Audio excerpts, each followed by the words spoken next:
Well, hello and welcome everyone to our Funding Futures Fellows and guests from the wider PCA community to this special session of the Funding Futures program. I'm Paige Ruane, and this is my colleague Vanessa Bertozzi. Hi, everybody.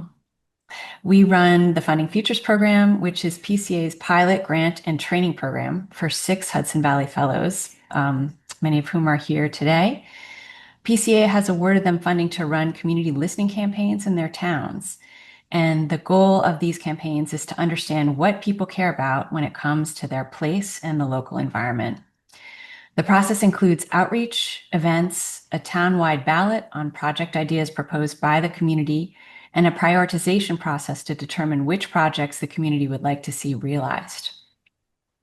Vanessa and I bring the cohort of 6 Funding Futures Fellows, as we call them, together for weekly guest speakers and office hour sessions to foster peer-to-peer learning and support them as they lead these listening campaigns, which are carefully tailored to the distinctness of their places. It's been a total pleasure to see how each of our fellows and their teams have creatively met this challenge. And they're really in the midst of the program now. They're halfway through. For this session, we decided to open it up to more than the cohort because Scott's work is very important and can be helpful to all of us, quite inspiring.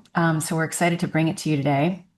We're glad to see so many interested folks joining us. At PCA, we believe that the overlapping ecological crises are best addressed by the communities that are closest to them and by using approaches that honor the uniqueness of each place. And our guest today, Scott James, takes the same approach in his pioneering work. And we're really excited to welcome Scott to speak with us today. Vanessa will share a bit about his background now. Thanks, everyone. So Scott runs an organization called Prepare Your Community, which is based in Bainbridge Island off the coast of Seattle. And as many of you know, this is an area prone to earthquakes and tsunamis. He will tell the story of how his community came together to plan for the big one with a focus on neighbors and neighborhoods. Scott and his team have taken methods they developed and shared them in the form of a kit for other communities, even those that don't suffer from those same sort of disasters. Scott will talk us through their approach to planning and mutual aid and how much of it has to do with mindset and a people-centered approach. A little bit more about Scott's background. BusinessWeek magazine named Scott James as one of America's most promising social entrepreneurs, and Forbes magazine profiled him as a game changer. One of his companies was a founding B Corp. His film projects include the opening shorts at the first United Nations Climate Change Summit, along with producer Lear and director Louie Schwartzberg. And the products from his other companies have been featured in publications as diverse as Oprah's O Magazine, National Geographic, Parents Magazine, The Washington Post, Outside Magazine, and U.S. News and World Report. In addition to social impact ventures, Scott is also active in nonprofit work.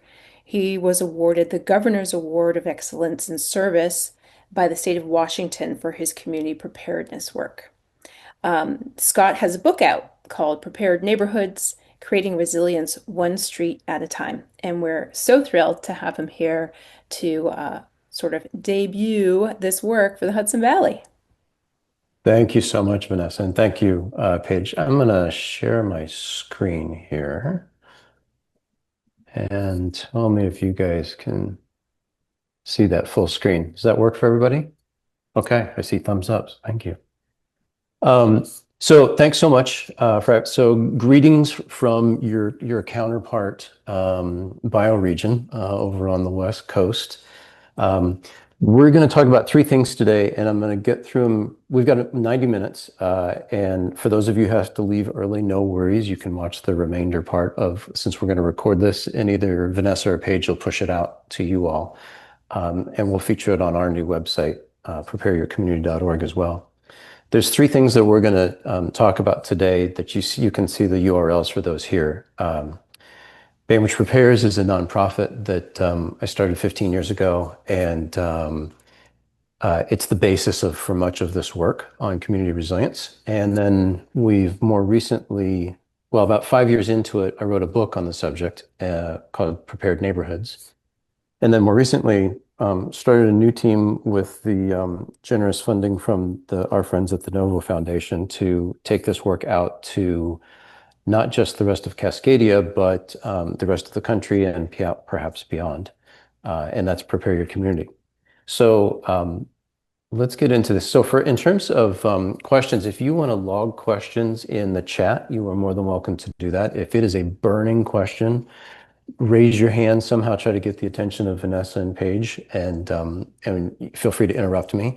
But what I've done is I've scheduled this so we've got a good, at least 50% of our time will be Q&A at the end, so it's more interactive. I do not want to put you guys in PowerPoint coma. So I'll show you what we've been up to for the next 30 minutes or so, and then we'll have plenty of time for discussion. So we'll do our discussion today in 4 parts. And tell you a little bit about us, because I think it's important for you to know, how does Bainbridge Island specifically relate to Kingston? How does the Cascadia region relate to the Hudson Valley region? Just so that you've got some context of who are these West Coast folks who are talking to us. I'll tell you a little bit then about Prepare Your Community itself, and then more specifically, how I think that it can help each of you and your organizations. And that's where we'll spend the majority of our time talking about that. Everybody on this Zoom call, you have, I am sure, seen this quote. And it applies to everybody here. And I just want to do this as a level set to say, this is where we come from. I'm guessing that this is where each of you will come from your organizations, both individually and collectively on this group that Vanessa and Paige have gathered. And it speaks to a couple of things. So one, any fellow permaculture or gardening or farming geeks out there? Okay, see if you, so much of our work is based off of that. And my wife and I got into permaculture probably 25 years ago or so. And what I've done over the years is I've taken a lot of those principles that I learned during my permaculture design certificate, and then all of the trials and tribulations in our own backyard, and applied those to entrepreneurship, specifically to social entrepreneurship. And I'm guessing that some of you all have done the same things as well, but you're going to hear some of those as themes of in our talk today. So a little bit about Bainbridge. Has anybody been out here? Can I get another show of hands? Just randomly, I am so interested. There's usually, okay, we do. We've got at least 2 right there. So we are a little island. We are a true island. One side, it's a 35-minute boat ride to downtown Seattle, dumps you out right downtown. The other direction, towards the Olympic Peninsula, there's a bridge. It's this very quaint 1950s style looking bridge, which in an earthquake is going to go down. And we know that, and that actually informs a lot of what we have been planning for. So the island's not huge. It's big enough, though, that we've got about 25,000 people. And what I set out to do is to solve a math problem. If you think so, we live in an enormous earthquake zone. We have all these Californians that move up here thinking that they have left earthquake country and don't realize they've just made it worse for themselves. We don't have small earthquakes, but when we have the large earthquake, the big one, as the New Yorker called it, it will be the largest natural disaster in North American history. So it's not going to be a little earthquake. It's going to be ginormous. And nobody was doing anything about that locally. I thought that was kind of silly. So when I joined a group called Sustainable Bainbridge, which is a working board of environmental projects, I probably, like most of you, I bleed green. And frankly, I started this as a Trojan horse. When you talk about resilience, you can talk to audiences that normally would not talk to you if you use the word sustainability, or if you said eco anything or green anything. And yet, if you talk about it in terms of community resilience, you can get their attention, and you can get to the same end place, just using slightly different language and a different lens. So we were solving a math problem of, if we have 25,000 people in this town and the earthquake happens and the ferries don't run for several months and the bridge collapses and won't be rebuilt for several years, what do you do? You can see the numbers here in terms of our professional first responders. There's only a handful of them. The math doesn't work to have, 16 folks taking care of 25,000.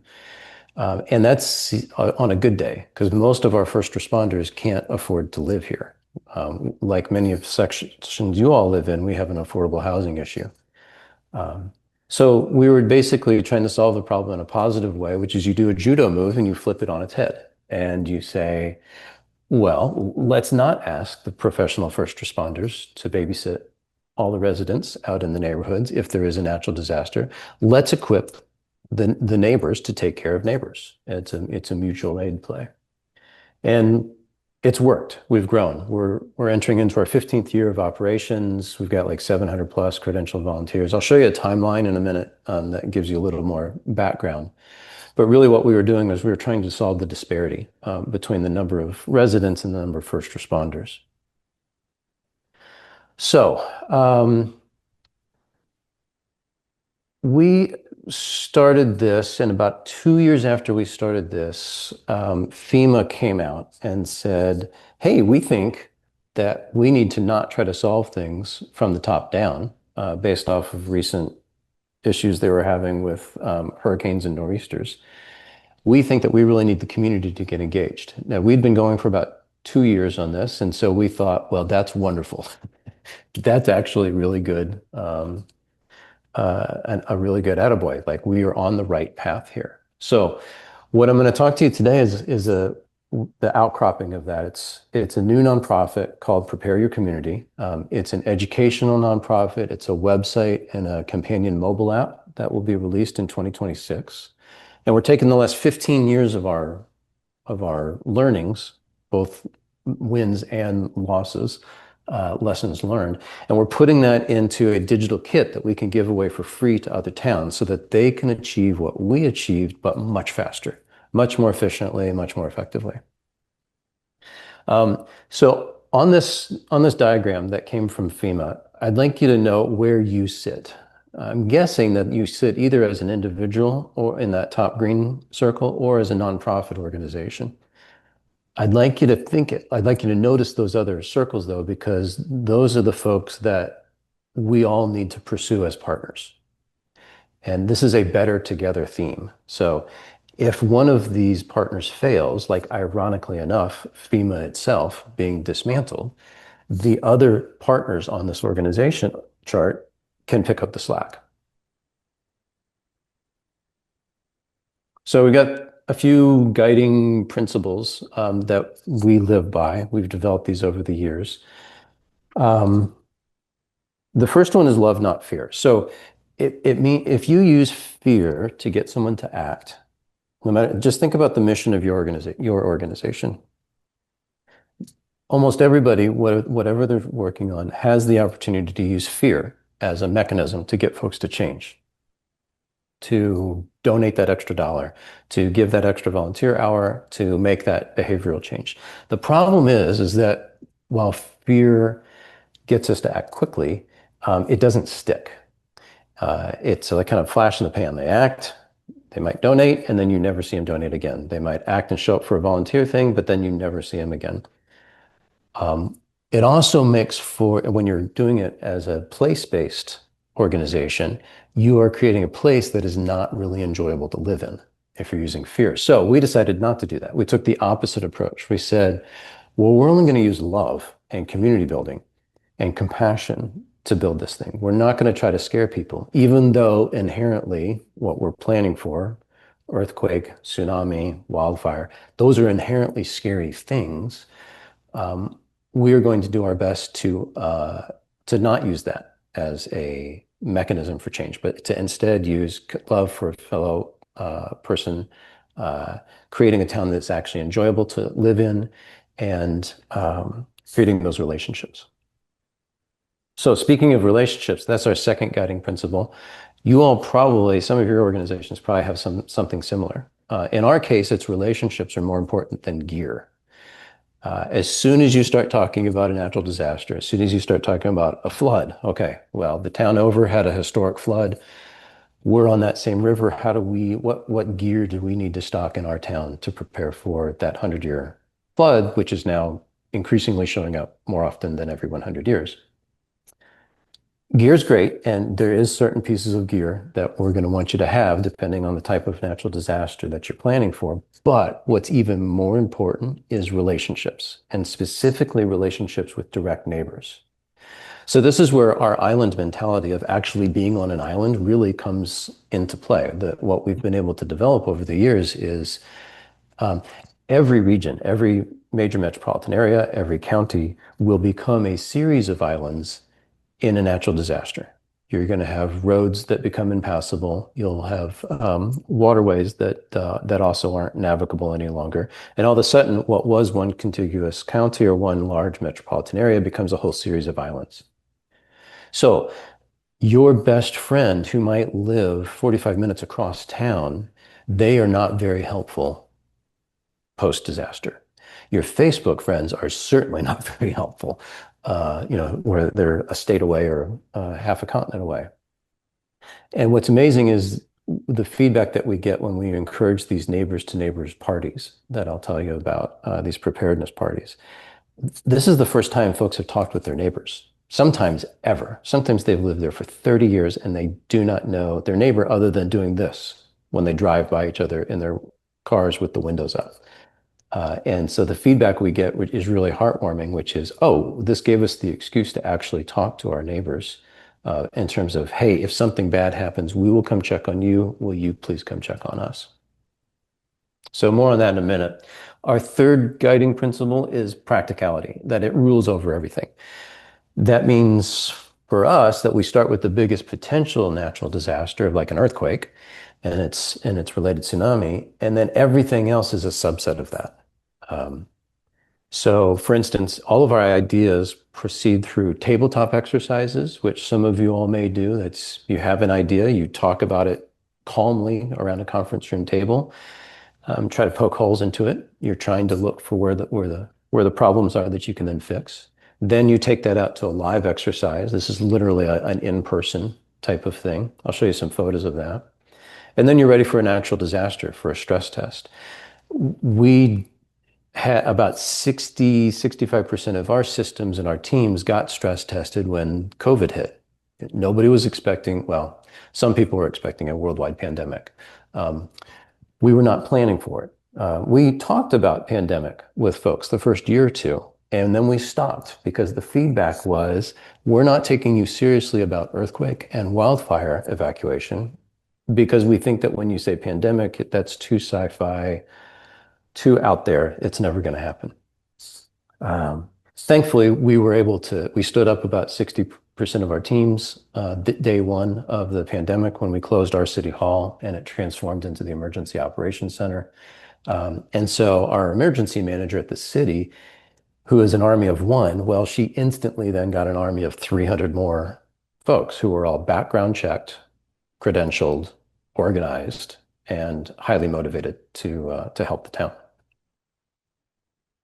Okay, I'm going to describe to you a couple of programs, two programs that we do, and with Bainbridge Prepares and the foundation stuff that we have built off of the last 15 years. And then we're going to describe how we're translating that into this digital kit that the new nonprofit Prepare Your Community is taking out to the world. Our foundational program is called Ready Your Street, and it focuses on mapping people's skills. Now, again, this is street by street. This is best practice is you and your closest 20 neighbors. So if you're in an apartment building, that might just be one floor of your apartment building. If you're in townhomes, that might be one set of units.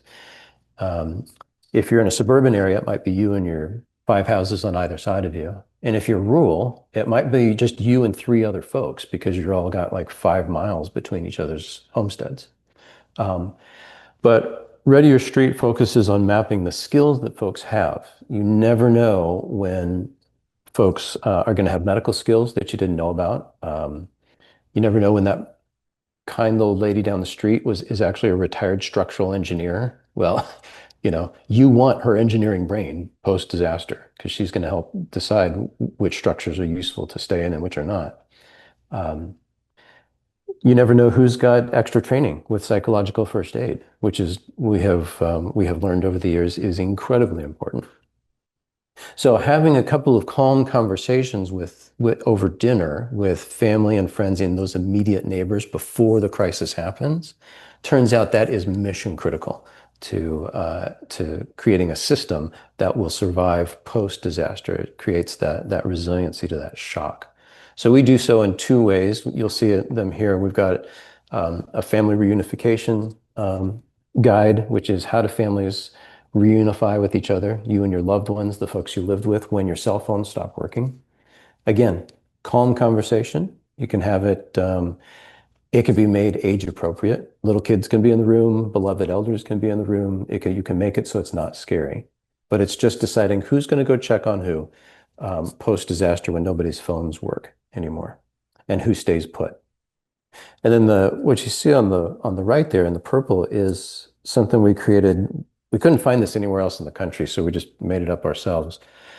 Um, it's a child reunification plan. So it's when the disaster is big and widespread, like a Seattle earthquake, and out of region resources will not be able to get to us for weeks to months.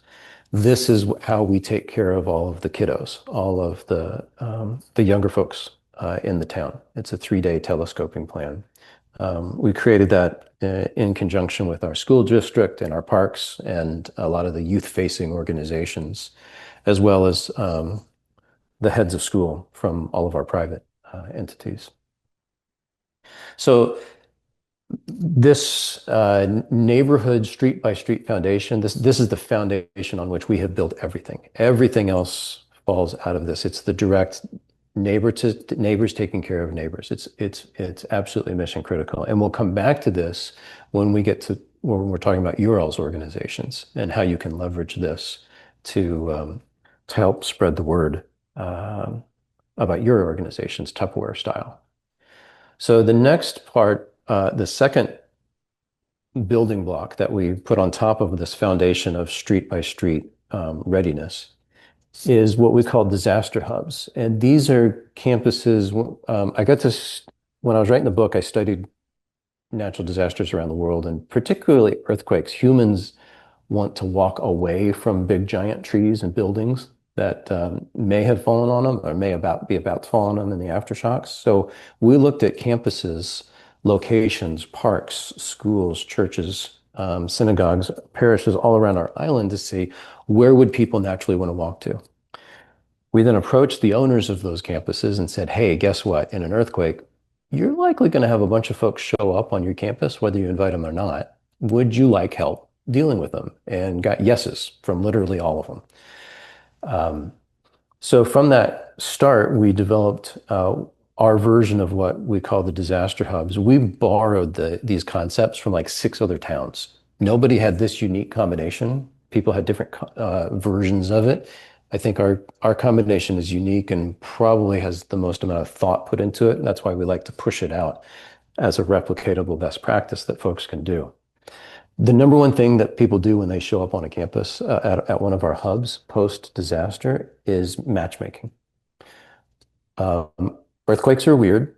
One street will get decimated. Quarter mile away, another street doesn't look like it even had an earthquake. Both of those streets will send representatives into the hub to report in what happened. The street that got decimated, guess what? They are going to go live with the street that did not get decimated. Because again, there is no outside resources coming, and we don't need to wait. We're not a nanny state. We don't need to wait for folks to come take care of us. This is neighbors taking care of each other because that's the type of town or county or region that we live in. That's what we'll do. You can see some of the other things that are offered there in the disaster hubs, and all of these data points, if you want more information, you can look on the bainbridgeprepares.org website, and you'll see lots and lots more detail. So I will mention one other thing, which is the limited shelter services, because you all are similar. People go to Hudson Valley. You get lots of tourists, right? We get lots of tourists. You get a lot of folks show up in the Hudson Valley who do not live there, who don't have anything with them beyond what they packed in their suitcase. And so whether you're talking about wildfire evacuation, whether you're talking about flooding, whether you're talking about a sudden heat event in the dead of summer, whatever the disaster is that you all are thinking about with your bioregion, um, think about the partners that might be involved in that. And we'll talk more about partners in a second, but for us, that is our local food banks, that is our local social work agencies, it's our local elder care facilities. And think about what do you do when you have folks like that who show up in your town who cannot get out of your town or cannot get out of your county because of the disaster, but they don't live there and they don't have any resources. So much of this is neighbors pooling together resources so that we can be charitable and take care of folks that don't have anything. Okay, here's a quick timeline. Um, Last 15 years or so of growth. Yeah, actually, we turned 15 now. Um, so I started this thing back in 2011. We had strong fire department support. Um, that's that's not terribly unusual. Fire departments are very interested in public safety, of course. What was unusual, though, was the strength of which the fire chief gave us. He let us borrow their brand halo for several years, which was incredibly useful. Um, so in addition to those guiding principles I mentioned a couple slides ago, there's some additional aspects that I think are helpful when we talk about whether it's me or you building up our core organizations. Um, there's some lessons that we've learned over this timeline. I mentioned a couple of them already. We make preparedness. We do a lot of preparedness through parties. We try to make it fun. It's a bummer of a topic anyway, so you might as well try to make it fun. Now, if you are talking about affordable housing or you are talking about trying to help folks that are leveraging your food bank, again, to some donors, to some volunteers, that can be a depressing topic. You and I probably don't see it that way because we see the heartwarming aspects of it. We see the long-term positive implications, but it doesn't hurt to help to make it fun, that volunteer service. There's another concept we learned early on, all the way back in 2012 when we did our first CERT team. That stands for Community Emergency Response Team. That's a nationwide program. That's not unique to us. You all have that as well.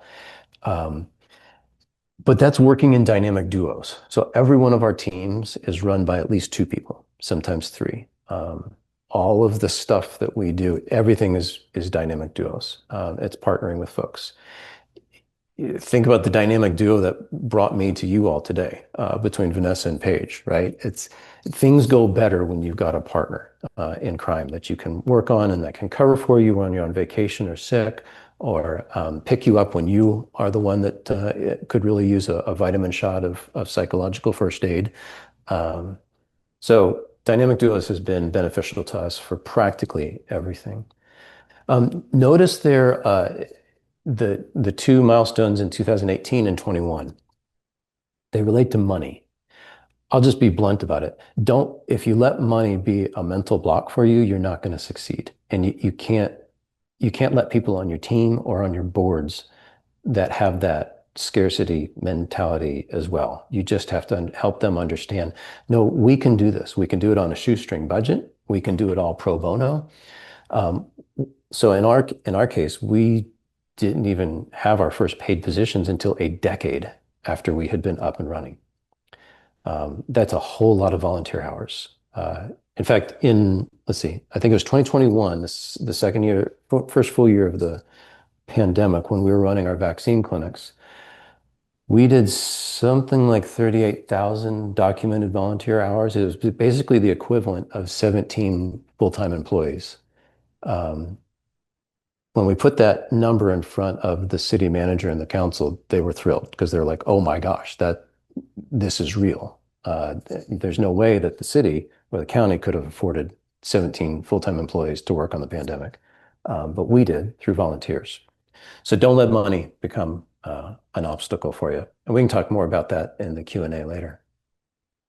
The other thing is, what I don't have on this is our numbers growth in terms of volunteers, but we grew very quickly through partnerships. Now, I'm going to guess that a fair number of you on this call are probably executive directors or heads of your organizations or senior managers of your nonprofits. That's how we grew. I went out and recruited executive directors. If you go and you get an ED on board, so I'll give you an example. We've got a group here called Friends of the Farms. It's our local nonprofit that is focused on supporting our professional farmers, our semi-pro farmers, and encouraging our backyard gardeners and permaculture geeks like me to grow excess food for the county or for the community. Um, I went after my friend Heather Berger, who's the ED there, and her board chair, Becca Hansen. And they said yes. I asked them if they would be our team leads for our first ever food resilience team. Because my idea was farms plus food banks equals food resilience for that town. Who better to go after? I'm not going to go after the individual farmers. They're all grumpy. They prefer to work with animals and tractors to people. And I love them for that, right? But they don't want to go and sit in meetings and do strategy planning. Um, but Heather and Becca do, and they're really darn good at it. So by recruiting that executive director and that board chair, I not only got their two brilliant brains, I inherited all their volunteers. We inherited their email database. They started talking about the Bainbridge Food Forest and these joint projects that we would do together. Um, and so you grow very quickly and you're not reinventing the wheel. There's no need to. If you think about what your nonprofit's trying to accomplish and then you do the Venn diagram of what are other related sister organizations trying to accomplish, you're going to notice some folks in there that you probably, if you haven't already, you would want to reach out to and see if you can't recruit them. So, and I'll give a little plug here for, and we'll come back to this, but this is how I want you all to each use our new nonprofit, Prepare Your Community. I want you to each use this digital kit, this free kit we're building to get your foot in the door with new people. Get your foot in the door with that donor that hasn't given you the time of day yet, but you know that they would be a great part of your financial backer team, or that set of volunteers or that other organization that if you can just help them understand how you're connected, and if they would give you the time of day, then you could convince them of that. And I'd like you to be able to use our kit to do that. Use it as a foot in the door for that.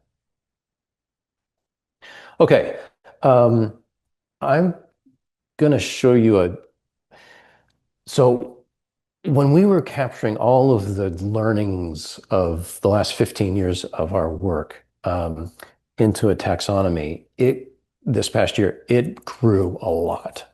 We knew we had a lot of content to document in order to share it with folks like you. And we had no idea really just how complicated it was going to be. It got so complicated that one of my co-founders, Jim, and another one, Sarah, came up with this visual of a Rubik's Cube.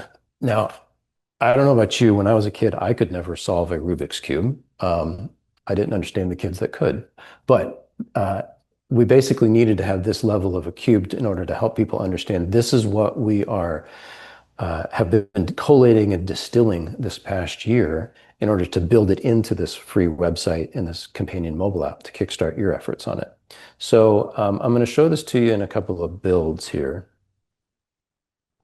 So the first one is you can think of how you approach this in terms of what kind of levels you might be at. So we've touched a little bit on this. Individual homes, that could be an apartment, studio, in a single family dwelling home, multifamily dwelling, but it's an individual household. Next level up is street. That's you and your most immediate neighbors. Neighborhood is after that. That's you and what's within a walkable neighborhood. And then your community. Now, note community, I'm not saying it's your town or I'm not saying it's your city because that community for rural areas, particularly outskirts of in Hudson Valley, could be county level. But you might approach our content by saying, I just want to know first what I should do at the street level. And what teams would need to be involved? How would I need to be thinking about this in terms of that?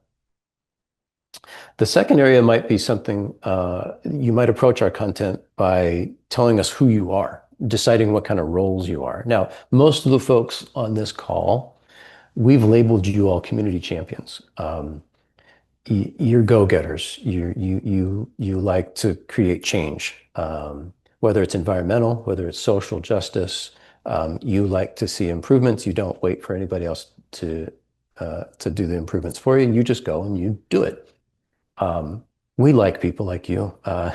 You're people like us, people that don't want to wait around for others to do stuff, but you just get it done. So community champions is actually someone in that we are expecting to be probably 50% of our website traffic coming in. But we do recognize that there's going to be other folks that might come in. So you also might approach our content in terms of telling us who you are, deciding who you are. No elected official on there. Most of you that run NGOs, at some point you need to have interaction with your local government. Whether that's a council, whether it's a mayor, a city manager, or a county level, or even state level, particularly if you're getting policy, if anybody's doing policy work. That's something that we're taking into account as well, is that we need to make this so that it's digestible from the elected officials so that when you come to them and say, I want to get X, Y, and Z done about clean water, that they can look and say, oh, I see how I could plug in specifically to help with that. And then finally, these are the topics themselves. So this is basically kind of what you might think of whenever you think of preparing for an emergency. I need to figure out how I'm going to get potable water so that I don't get dehydrated so I can continue to make good decisions. I need to figure out how I can stay warm and dry, medical needs. But then it also gets into larger scale things in terms of like energy. Okay, if all my normal energy generating mechanisms are broken, are not there, what can I do? What are my backups? And then it gets into stuff that definitely should trigger your interest in terms of leadership. These are tactics I think that we have garnered not just from our own work here with Bainbridge Prepares, but we're gathering best practices and case studies from lots and lots of other towns. And frankly, would love to include some of you all in that as well. That's a big part of the beta test site that we have coming up. So this is a general way of, these are the different aspects where people can approach our content. So I'd like to now talk a little bit about, we'll set the stage for, let's talk about just the differences between our bioregions, but then mostly the similarities, and then open it up for Q&A. Basically, the main differences are we've got earthquakes and a big giant volcano, and you all have significantly more flooding and danger from heat waves and things like that. But there's a lot of similarities. We both have wildfire evacuations. We both have how are our areas going to handle climate crisis refugees. For us, that's a lot of Californians and folks down south where it's just not going to be feasible to live anymore. For you, you have a big giant city there that's going to want to empty out and head your direction. And we also both have the need for psychological first aid. Our psychological first aid team, our PFA team, we call them, it's where we stack all of our PhD and MD holders. It's this little brain trust, separate from our medical reserve corps. They've brought us a lot of great stuff. There's a bunch of online trainings at a University of Michigan and Johns Hopkins, and then one called the National Child Traumatic Stress Network is got some brilliant stuff for the younger aged things. And this is psychological first aid that's useful not just post-disaster, it's useful if you have teenagers at your dinner table, it's useful. I use those techniques with my own kids. So I know it works. So, and in general, folks want to act. We know that a lot of the things that we are doing, we are setting the stage to help bide the time so that out-of-region resources can come in. So we know that eventually National Guard will show up. Eventually Team Rubicon will show up. Red Cross will show up. Other towns that have gone through Prepare Your Community will show up. We already have some sister town relationships where they say, if the earthquake happens here, we will show up on day 10, and vice versa. So a lot of what we're doing is enabling people, local residents' desire to act. When you present the problem to them, if you don't present an ability to then act on that problem, to get some training, to do some live exercises, to take part in activities, then it drives them bonkers and you lose them. So we try to always make sure that we have the ability to give people the options to act. Okay, so with that, I want to open it up for conversations. There's one main caveat, which is there's a national average of volunteerism that I don't know what think tank gathers those data, but the national average is about 23% of Americans will volunteer for something during the year. That's across the entire country. Bainbridge Island has 60 something percent, it's like 61%. It's basically double. That's weird. And what we've done is we have taken advantage of that. If there's something that we want to try out, we should try it here. We've got so much drive towards volunteerism. My guess is Kingston and all of Hudson Valley, you probably also beat that national average in terms of volunteerism. So it's something that you can take advantage of.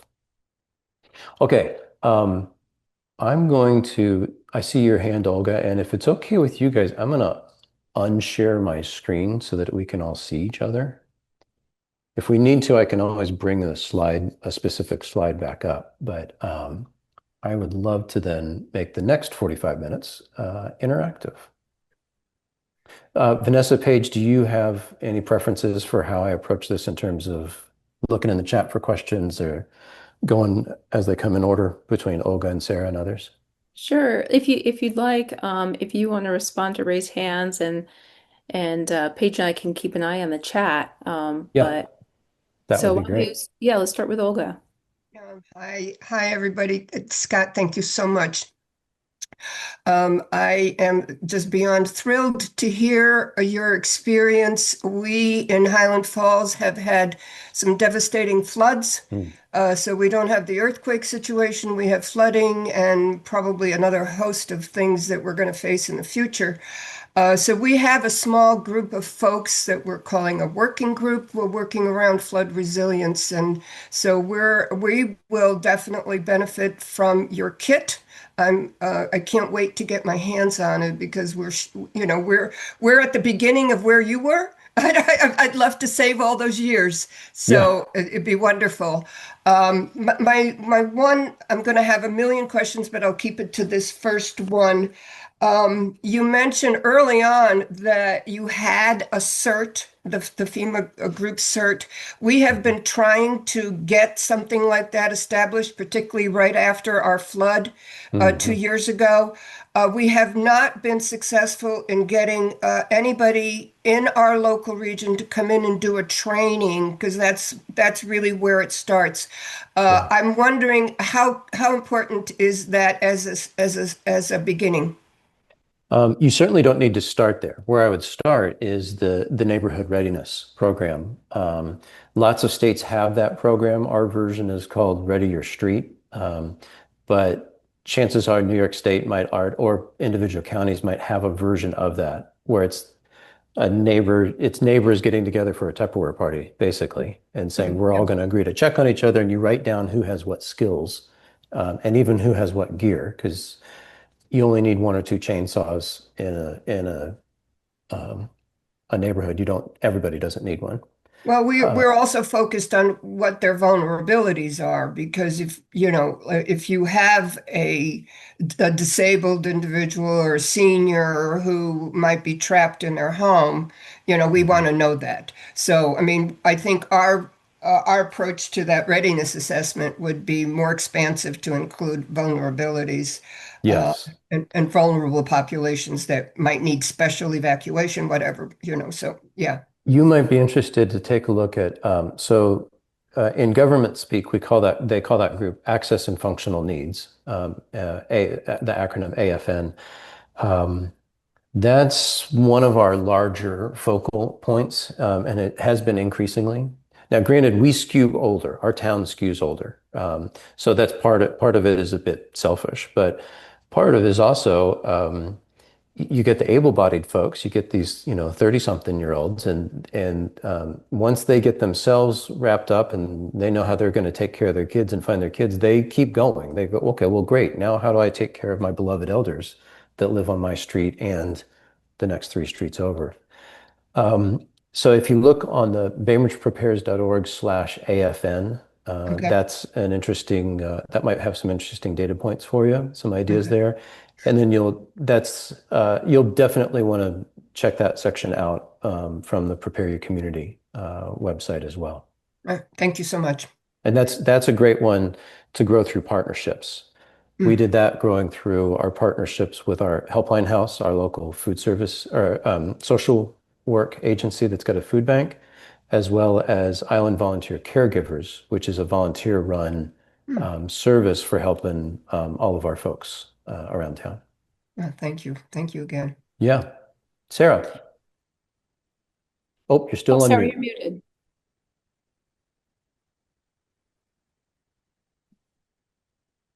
I lived briefly on Friday Harbor and was preparing to move to Marysville near Everett, Washington, and uh, um, had been only vaguely aware of the Cascadia Fault until I read the New Yorker article. And Yeah. So what I'd like to ask you, I mean, I was saying, okay, everything west of I-5 is going, Yeah. and then including your island. So We there have the might fault be- line runs there through might, the might be a few survivors of Yeah. a tsunami, but how? So I'm curious about how your whole mindset deals with that. And then briefly here, we live. I mean, the Hudson River did flood into our lower property during Superstorm Sandy, but I'm not worried about the Hudson that much, except for its pollution. I'm worried because the Catskills had fires, wildfires. It's full of dead ash from emerald ash borer. Uh, when those go, and then we have the heavy rains we have in bursts here, I think we could have flooding analogous to what happened in Asheville, North Carolina. Yeah. And I don't know how, but I don't know about organization. For example, I live in what's called a co-housing community. Mhm. We are perfectly capable of supporting each other, except the fact that maybe 25% of us are over 70. There are only 3 people still capable of using chainsaws, even people who once knew how to use them. We have actually heavy duty reserve of medical and mental health professionals, but we don't have the physical skills to deal with a lot of these things, including evacuating the woman with dementia on the far side of this wall and the neighbor who's 95 in a wheelchair that away. And so I don't know how, even in a well-integrated community, you can meet the needs of all these people. I mean, uh, That's where if you I actually had the skills, but I'm over 80. I'm not going to well, use a chainsaw. yeah. And well, what's good is you still have those skills mentally, so you're still going to be able to advise folks. Here's how you don't cut off your kneecaps.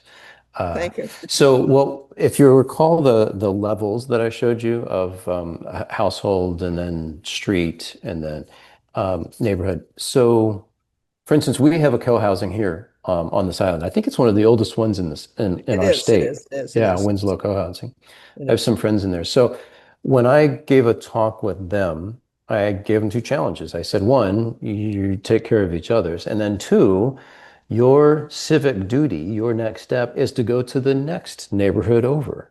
And so if you've got an excess number of folks that are over a certain age within your co-housing unit, it behooves you to then encourage the streets around you for them to do their mapping exercise, for them to go through their Ready Your Street program, because their civic duty will be to come over and interconnect with you. And that's Well, really we live a block from a large senior housing complex, so it's a challenge. So I'm just, and I assume that as this country ages, we're not alone in that. So no, not at all. Yeah.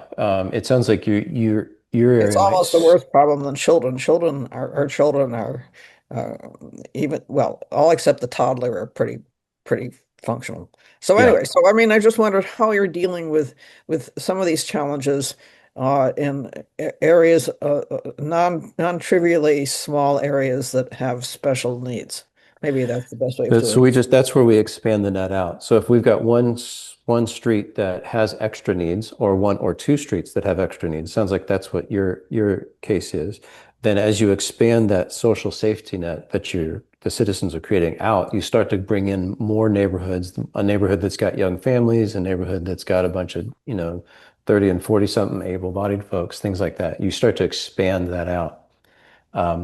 And then being the advocate for that. So helping those other streets to understand part of why you need them to go through their Ready Your Street program is not just for their own benefit, but it's also to help your group. And if I go back to the very first thing you mentioned about the mentality, we do. Bainbridge Island has got fault line running right through, the lower third of it.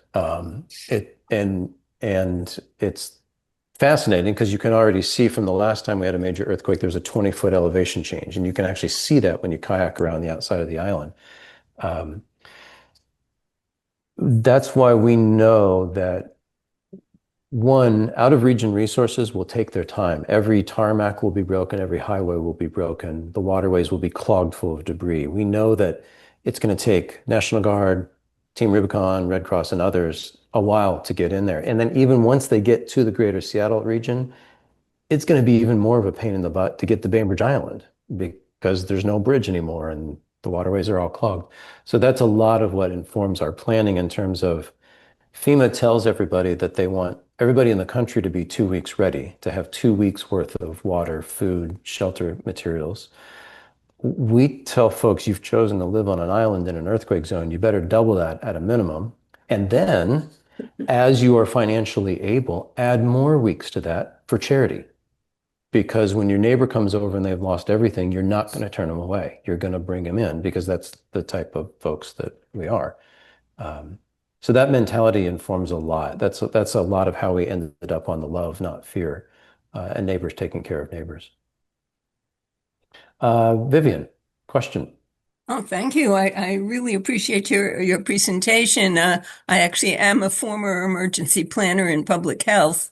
It's been about 10 years since I've been in that realm, but a lot of what you said certainly resonated with me. And some of the work that I did in our community to try to organize nonprofit organizations serving those in need, and the faith community, and also the school system.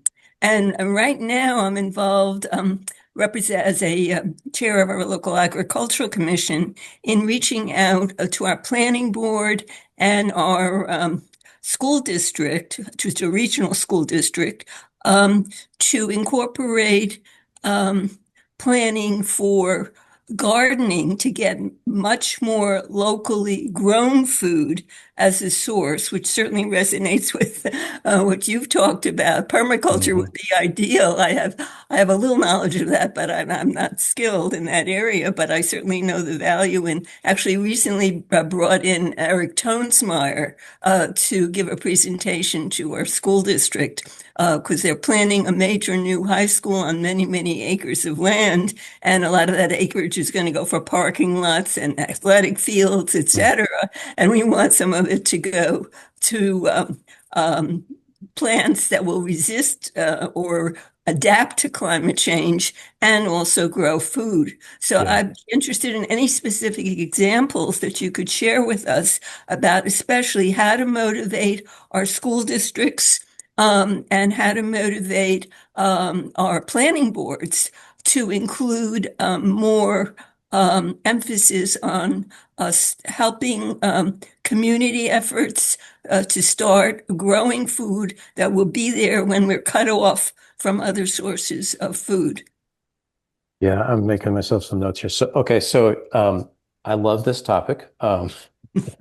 This is basically kind of what started me down this path is when you do permaculture at your own place, that quickly gets you to work interacting with neighbors, growing food, bartering trade stuffs, bartering tools. That quickly gets you into group resilience projects, and that was basically why I started writing blog posts that became my book. So that that nonprofit that I mentioned that my friends Heather and Becca run, Friends of the Farms, I would jot that down to look them up. I think it might just be friendsofthefarms.org. Um, Over the years, they have created some very clever programs with our public school system where the kids, I think it might be every third grader, goes out and has a gardening project during I think it's the fall semester. Um, they've also worked with our open space and our land trust folks where they have open space that's been secured as green space. It happens to be along like a walking path between this neighborhood and this neighborhood and this school. The kids are all walking twice a day that way. And so they created snack trails. They knew where the kids were walking. So they planted a lot of berries, they planted stuff that would grow. You're you're helping the kids fall in love with nature. Part of that was a program that we have, a joint venture we have with them called the Bainbridge Food Forest, which some land was given decades ago by a pair of sisters, but they locked it under a lot of different things it could not be used for. Like 2, 3 decades later, we figure out permaculture, it can be used for that. And so we finally got to unlock that land. And that's part of what that land is doing is it's both a demo garden area where you can bring folks there to encourage them to, but then it's also it's on one of those snack trails. So and that's called the Bainbridge Food Forest. You'll see that off of their website as well. There's a thing since you're part of ag planning already. If you probably already have reached out to permaculture folks, but also the Master Gardener group. Yeah, to me, those are two peas in different pods, but on the same vine, right? I mean, um, Master Gardeners are worth their weight in gold. Those people are so knowledgeable, and they never charge for anything. So I love hanging out with Master Gardeners. If you put Master Gardeners and permaculture design experts in the same thing, you could have a really fun time. So you might, that's one of those growing through partnerships. You reach out to the Master Gardeners, they're hyper organized, and they can show up with a small army of brainiacs. And I think the thing to specifically challenge them on is not just growing food within your region, but growing and preserving it. And that way, the foodstuffs that we're all have in abundance in the summer get preserved, and so you can still pull them out in the fall and winter. Those are good questions, Vivian. Thank you. Oh, those are great answers. The only one I would like to ask if there was anything also on the frontier of your official, your municipal or whatever it is, county level planning board. The people who, look at the bigger picture of what happens to the land, including this open space and recreation plan that we're now currently actually working on. And it's all about, recreation for the town and for the visitors, because we are an area which has a lot of visitors, and there's a lot of focus on that. And we're just starting to raise the question about what about feeding people?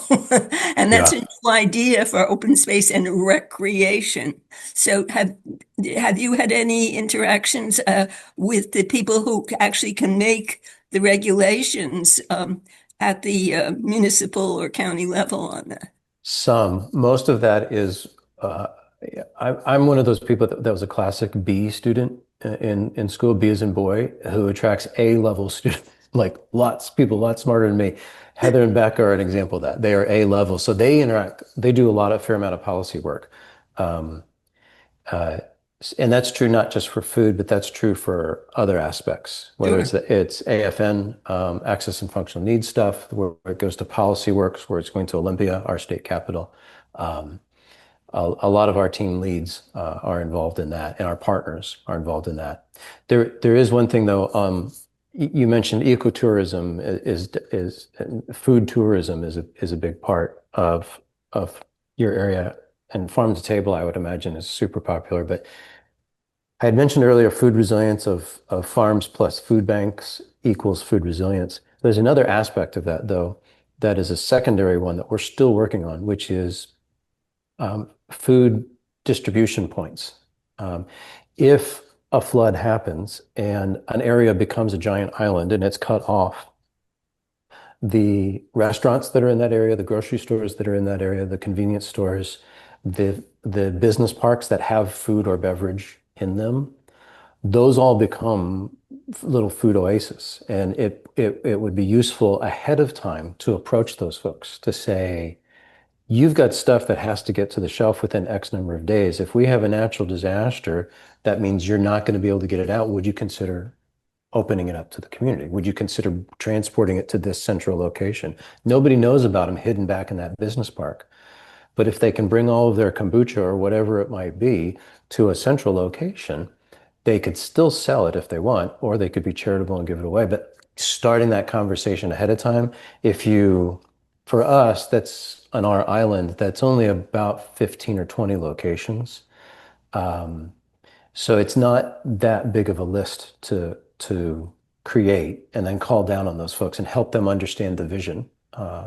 Same thing for refugees coming in from a climate event in New York City. If you're getting flooded, same thing. Say the roads are all still working. You could still sell your products in their normal mechanism, but just like we saw at the beginning of the pandemic, like our local distillery, we've got an award-winning distillery here on the island. They win all these international awards for their gins and vodkas and such. They shut down. They gave us 100% of their production to create hand sanitizer. It was the coolest thing I have ever heard a business owner do, to voluntarily do that. All their big shiny vats stopped making this award-winning liquors and made hand sanitizer for us. It was amazing. You have those types of folks as well. Yeah, thank you. Thank you. I just wanted to mention a comment from Jan Blair in the chat. This might be useful for Vivian. Westchester County Planning Department is starting a program called Planting Westchester, and they're encouraging communities to create community gardens. Food security is something that they're thinking about. So maybe Vivian could reach out to Westchester County Planning Department. A great idea. Vivian, one last thought is that you've probably got some permaculture design certificate schools somewhere in Hudson Valley, somewhere in your guys' bioregion. Reach out to those folks. They're going to want to not only turn you on to all their alumni, people they've already trained who are still in the region, but they'll be actively wanting to help with strategy as well. Okay, Lori, thank you for your patience. Yeah, hi. I came in late, so please forgive me. Maybe I might mention some points that you already covered. I was a CERT member for over 10 years in New Jersey, and part of our training was partnering with the American Red Cross. They gave us all our training. They brought them in. So it's a very easy thing to do for communities to bring in the American Red Cross for training. For sheltering, we learned how to shelter. We learned everything. And we also did the psychology, Band-Aid psychology and our local mental health issues. So there's many ways of partnering to meet these aspects of training through American Red Cross, the Mental Health Association. There's all those things out there for you to do. Also, I have with the one, I've been in several CERT groups in New Jersey. The one CERT group we had in Bernardsville, we were very much aligned with the police. Mm-hmm. And the police got lots of grant money and supplied us with all our equipment and everything. Whereas the one in Hoboken, it was totally independent of the police. So my question is, how much working do we do with the police that way? Do we partner with them? Because I have tried doing a CERT in my community here in upstate New York, and I have gotten nowhere. Everybody shuts me down. So it's very, very frustrating when it's such an easy thing to do, but people are, oh, we don't want you to impinge on our ambulance service. Oh, we don't want to impinge you on our fire department. You're just volunteers. And I get that a lot from other places. So I'd just like you to focus on that, please. You bet. And good job for pushing on that. And I would encourage you to keep pushing on that. Okay. So yes, you're right. So American Red Cross can help with CERT. Department of Emergency Management, whether it's a county or state. I think DEM was on one of my slides and I failed to explain that acronym. Sorry for that. But if you don't have Red Cross folks in your area, you can go to your DEM folks to ask. You can even look on the FEMA website, as much of it is still available, and download digital resources for training on that. I hear you in terms of some towns that I've worked with. There's very strong alignment with law enforcement.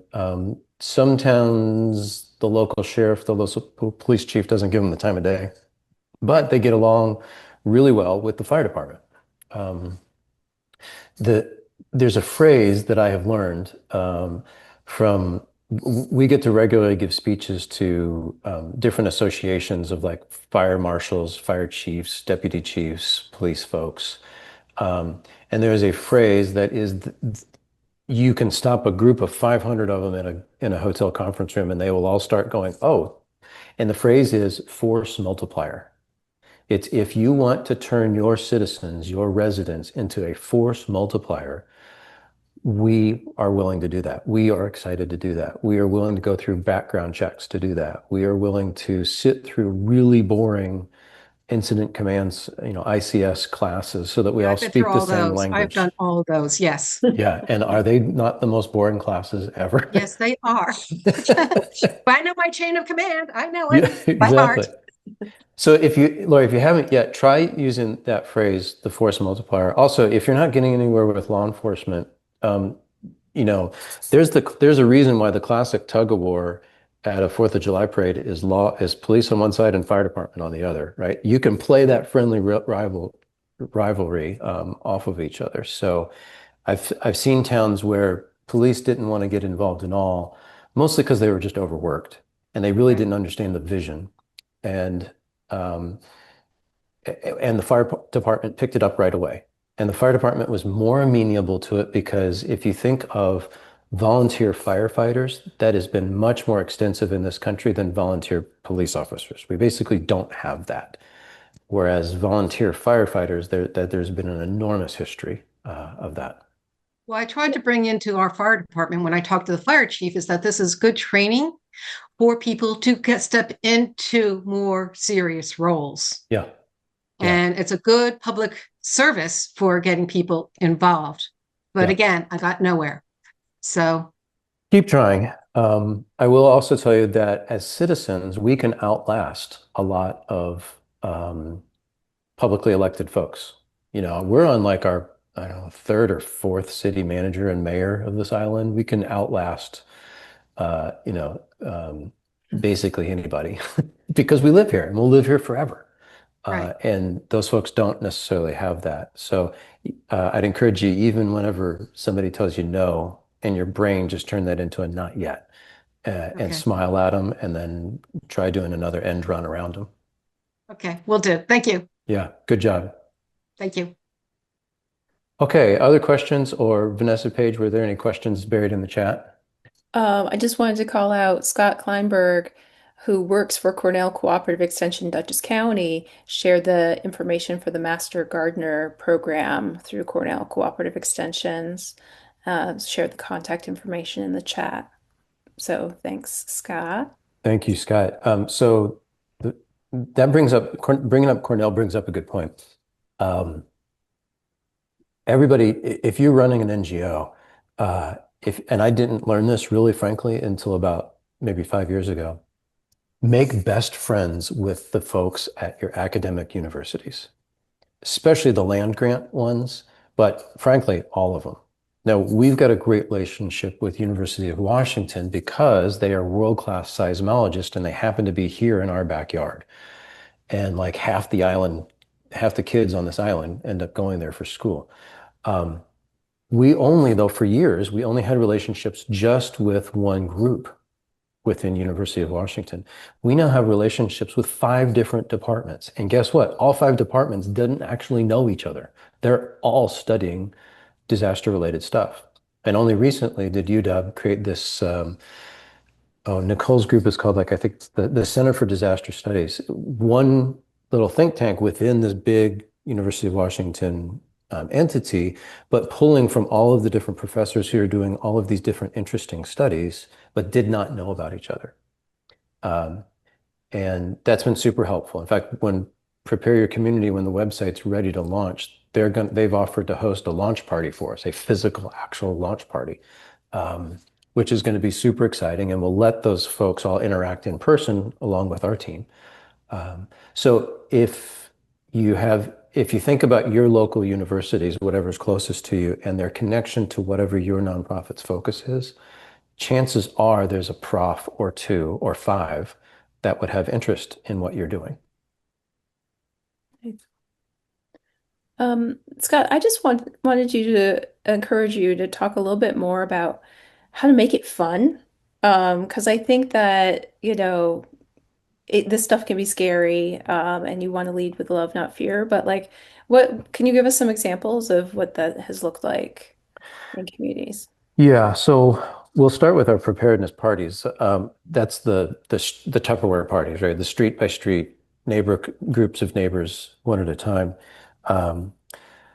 The first thing we do is we developed a trainer team to show up and actually deliver the content. And what we ask the host to do is actually make it a party.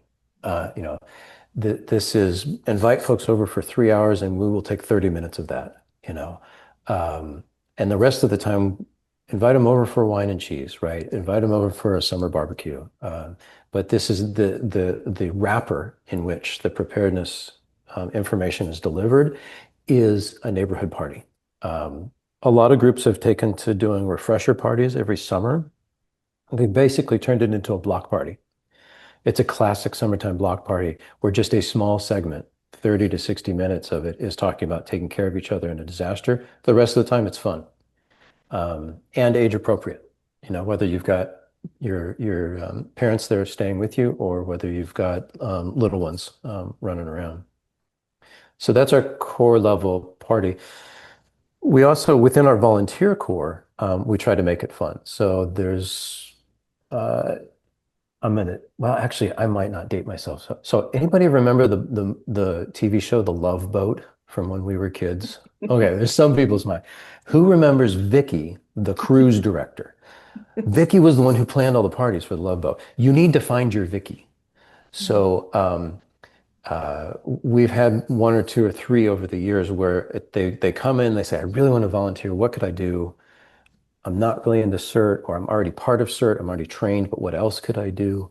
And it turns out they're a social butterfly. And so you know what? You charge them with like organizing outings to Mariners games or Seahawks games, or our emergency manager, Ann Lesage, she loves the paint and sip stuff because it lets her get her art side or that itch scratched. And so just within the volunteer crew itself, there's also ways to do that as social things. And then it usually ends up attracting more volunteers, because people will invite a friend who's not a volunteer to that same thing. Hey, we're all going kayaking. Why don't you come with us? And then we end up with more volunteers. That actually speaks to a truism. There's a thing in the for-profit world within sales organizations called ABC, always be closing. And it's just you're always trying to close the sales deal. We have a version of that, ABR, which is always be recruiting. You should never stop recruiting. It is just a nonstop thing to help with the health of the organization. Another way that we have fun is the tabletop exercises. They don't always have to be super serious. In fact, so the woman who's run our child safety team, Kari Murphy, is this brilliant woman.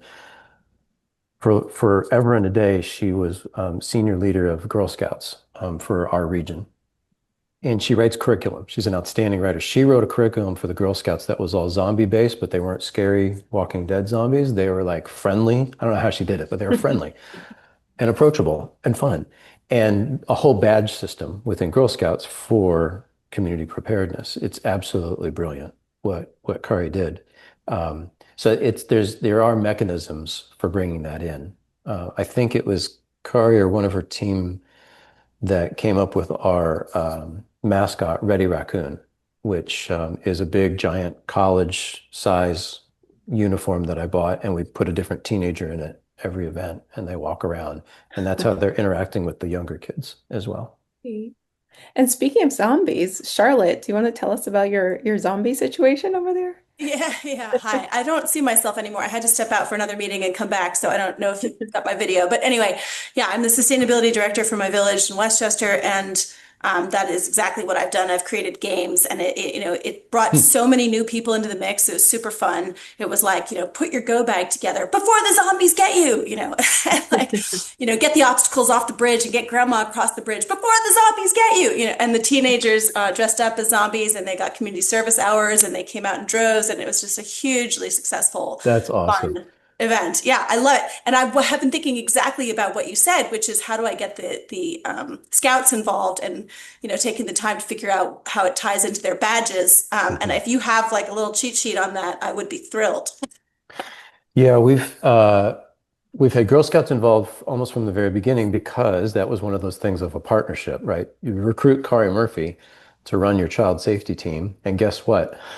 Her whole Rolodex full of Girl Scouts and all the troops on the island automatically come with that. And not just on the island, beyond that. We've had less success with the Boy Scouts over the years, although that's changed more recently, particularly as we've gotten some Eagle Scouts involved, where they do their, that senior project to finish out Eagle.